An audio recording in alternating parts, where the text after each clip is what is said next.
Good afternoon.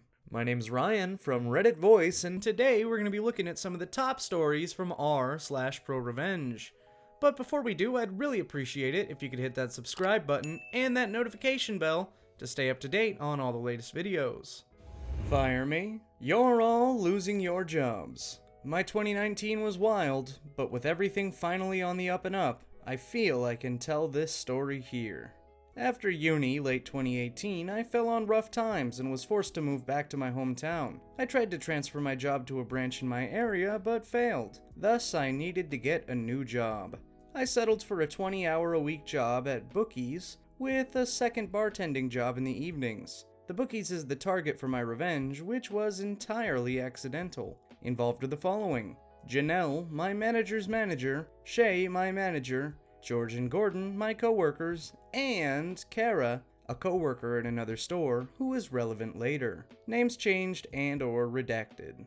I ended up working behind the counter as a customer service manager, basically a step up from a cashier. It's fancy when you see on a CV, but there's nothing really to it. I took bets, chatted with customers, helped people with machines, and for the vast majority of my shift, sat around waiting for something to do. I got on well with my co-workers, or so I thought, and had no major issues. It was 20 hours a week, about £1 more than minimum wage, with a lot of overtime required of me and irregular shift patterns. Though I had no issue with the job, beyond how difficult it was to juggle the schedules of both my jobs. In February of 2019, after working for the company for 6 months, I was invited to a probation hearing. It cannot be emphasized enough that it was a probation hearing in which I would have my performance reviewed and, as informed training, was entitled to a pay raise at the end of it. I arrived that morning to a disciplinary hearing where, without even a shred of evidence, I was accused of 11 different cash discrepancies dating back to early November of 2018, shortly after I'd started, which all amounted to £271 and 36 cents. I don't know if you guys use cents in the UK, sorry about that. All but one of which I'd never heard of before. These had apparently been reported and logged by my manager Shay and my co-workers, despite no one saying a word to me at all. Not a whisper in the 5 months this had apparently been occurring. I was told that it was unacceptable, a call was made to HR, and I was terminated on the spot and forced to hand over my keys and to never set foot in the store again. To my protests, I was told that the decision could not be appealed, and I would eventually receive written confirmation of my employment termination in the post. I didn't let myself slump around and feel sorry for myself, so on the way home I opened up and indeed applied for a bunch of jobs, and before I arrived home, had an interview set up for the next week at what is my current place of work. Now I was fuming at having gone to what I thought should have been a normal probation meeting, and having effectively been called a thief and been banned for life from a place I'd never go anyway. But somehow my parents were angrier and ordered me to let them know when they got in contact with me again. Almost 2 weeks later, I received an email from the company's HR which reiterated the accusations and stated again that I was terminated. My mom sat me down in her kitchen and walked me through a letter response which was 2 parts professional and 3 parts scathing. Ripped into them about their unprofessional conduct, their ludicrous claims, and their lack of evidence, the holes in their story because there were quite a few, and finally the cherry on the cake, the employment laws they'd broken.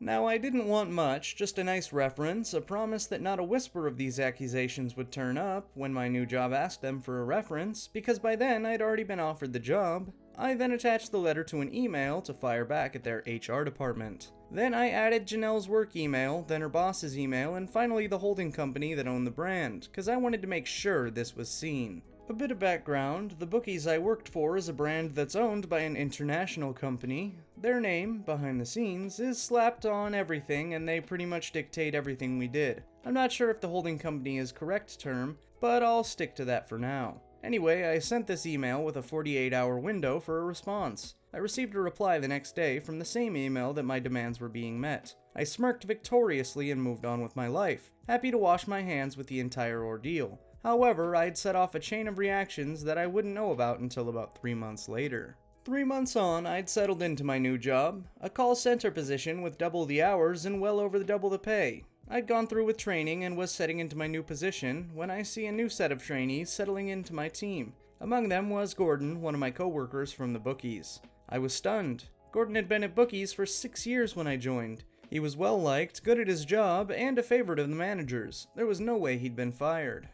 Though I didn't really want to talk to him, as I was of the impression that he, George, and my manager had likely set me up, I did want to know what happened. Luckily, on seeing me in the break room one shift, he sought me out and told me everything. Apparently, my email had been read by the higher-ups in the holding company and caused a lot of scrutiny to fall onto bookies in our town, of which there were 3 in our area that Janelle was responsible for, 2 in my town and a 3rd in a neighboring one. Someone in HR passed a message down to the area manager, Janelle's boss, claiming they wanted things investigated and they wanted results yesterday, causing him to drop everything and descend on our little town with the panic and aggression of a man whose superiors were watching his every breath.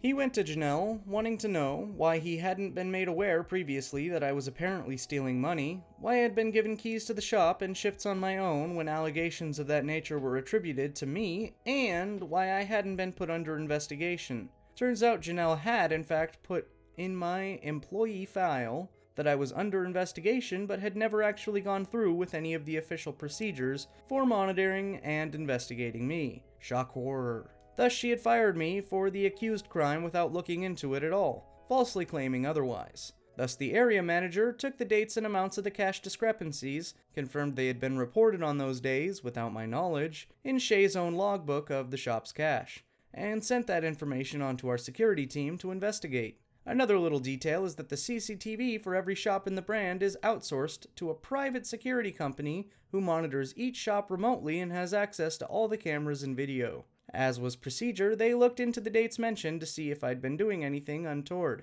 I know I wasn't, and nothing was ever said to me. But they did find something. Turns out money was going missing from the shop, but surprise, surprise, it wasn't me, but George and Shay. They not only set me up, for reasons I'll never know, but they were also falsifying numbers and cash checks on the system to hide it. One thing Shay was caught doing was deliberately shortchanging customers by taking portions of their winnings without them even knowing it. Bear in mind, a lot of our customers were elderly men and women. Gordon claims that he once opened the shop, after I and Shay had closed for the night before, and noticed a cash difference but had been told not to say anything to me, as I was under investigation and it could compromise it. He did apologize and I let it go. Needless to say, George and Shay were fired.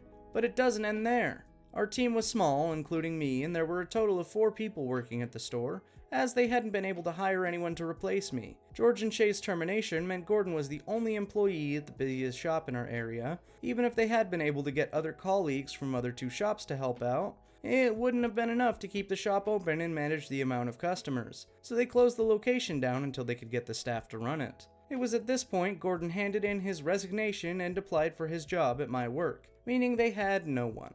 On top of that, Gordon's girlfriend worked in the same shop as Janelle, and she relayed that she was rarely at their store in the other town. For the next few weeks before the area manager reported, she was fired as well. No reason given to her. I was later issued an apology for everything by the area manager, and informed that Janelle was no longer with the company in an email sometime later. But somehow, it doesn't end there. With the store I worked at closed, this one being on the high street and where most people preferred to go, the only other location in town was this much smaller location in the suburbs, and the one where Kara worked alone. She suddenly received an influx of customers into her tiny store space and absolutely no support from staff or upper management.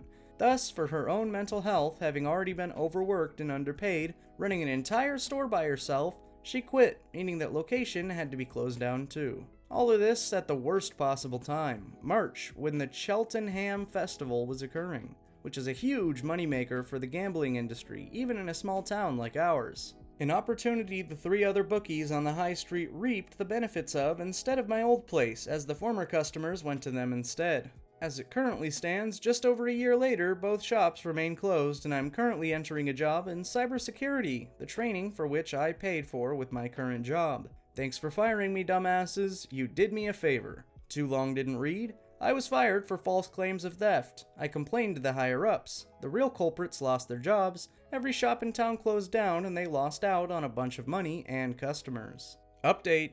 Gordon and I got in touch with our old area manager, and we were able to get a bit more information. The security team rifled through about 3 years worth of footage and after they found out about George and Shay, and have estimated that in that period alone, they both stole nearly 4,000 quid through various means. The parent company also got involved and searched through years' worth of their cash checks till checks and noted plenty of irregularities. The parent company pursued criminal charges and the two were arrested, but as far as our area manager knows, the case is still ongoing. He thinks it's because they're still looking into how much they actually stole, as they've both been there a while, George about 8 years and Shay 10. I doubt they'll have security footage of all that time, but I bet they're trying to get more for an accurate figure to really nail them. And in comes a new character, Tammy, obviously not her real name. She's an employee who was hired and fired shortly before I was at the same store. She lasted just past her probation before she was fired, wait for it, for months worth of cash differences and false till checks she wasn't made aware of prior. However, her situation is far worse than mine.